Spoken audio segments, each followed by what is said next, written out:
আসসালামু আলাইকুম গাইস, কেমন আছেন আপনারা সবাই? আপনাদের জন্য আমি আজকে একটা শাকের রেসিপি নিয়ে আসছি। কলই শাক রান্না করবো। প্রথম দেখুন এখানে বেশি করে রসুন পেঁয়াজ একসাথে দিয়ে দিলাম তেলের মধ্যে, আর বেশি করে একটু তেল দিছি, আর বেশি করে দেখুন 10-12টা কাঁচামরিচ আমি ফাইরা দিলাম। তো ফাইরা দিয়ে সুন্দর করে কিন্তু এখন তেলের সাথে ভালো করে এগুলি একটু হালকা লাল লাল করবো। তো দেখুন পেঁয়াজটি আমি একটু ভেঙে দিলাম যাতে সুন্দর করে সবটি পেঁয়াজ ভালো মতন লাল লাল হয়। আর পেঁয়াজটাও সুন্দর করে চুলার মধ্যে দিয়ে এখন একটু তেলের সাথে ভালো করে লাড়া দিম। লাড়া দিয়ে হালকা হালকা গোল্ডেন কালার হওয়ার পর্যন্ত একটু পেঁয়াজটি ভাজানো, বেশি একটা লাল করুম না, হালকা ভাজা করবো। তো যখন হয়ে গেছে দেখুন আমি 5-6টা চিংড়ি মাছ দিয়ে দিলাম বড় বড় এখানে।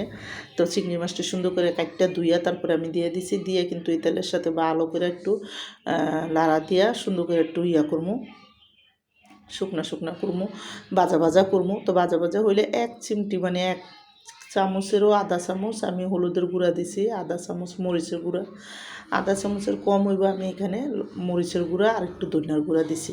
এবার স্বাদ মতন একটু লবণ দিয়ে দিব। তো সব কিছু দিয়ে তারপরে কিন্তু আমি একটু পানি দিয়ে দেবো যাতে এখানে মশলাটা কষানো হয়। তো দেখুন মশলাটা এখন ভালো করে একটু এই তেলের সাথে মশলার সাথে ভালো করে চিংড়ি মাছটি একটু ভাজা করবো। আর ভাজা হইলে আমি অল্প করে একটু পানি দেবো এখানে। তো চিংড়ি মাছ দিয়া আমার এই কলই শাকের রেসিপিটা যাদের পছন্দ তারা লাইক সাবস্ক্রাইব দিয়েন। প্লিজ আমার ভিডিওটা বেশি বেশি শেয়ার করে দেন আর সাবস্ক্রাইব করে দেন। আর এইভাবে শীতের সিজনে কলই শাক একবার হলো চিংড়ি মাছ দিয়া রান্না করে দেখেন, অনেকই মজা লাগবো। তো আমি দেখুন এখানে সুন্দর করে একটু পানি দিয়ে দিলাম। এবার পানিটা দিয়া সুন্দর করে শাকটা একটু মশলাটা একটু কষাই নেব।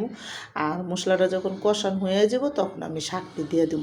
শাকের মধ্যে আমি আবার একটু বেশি করে কটা পেঁয়াজ দিয়ে দিছি, কাঁচা পেঁয়াজটা দিয়ে। আর এখন আমি প্রতিটা শাক সুন্দর করে তেলের সাথে মিলিয়ে দিয়ে দিলাম।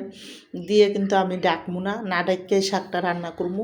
আর কলই শাকটা কিন্তু ডাকলে কলই শাক লাল হয়ে যায়। তো কলই শাকটা চিন্তা করবেন চুলার আঁচটা বাড়াইয়া খুললা তারপরে রান্না করতে। তো আমি দেখুন এদিকে মশলার সাথে সুন্দর করে কলই শাকটি একটা মিলাই দেবো। আর প্রতিটা কলই শাক মশলার সাথে মিলাইয়া তারপরে কিন্তু আমি চুলার আঁচটা এইভাবে রাইখা মিডিয়াম রাইখা তারপরে রান্না করবো।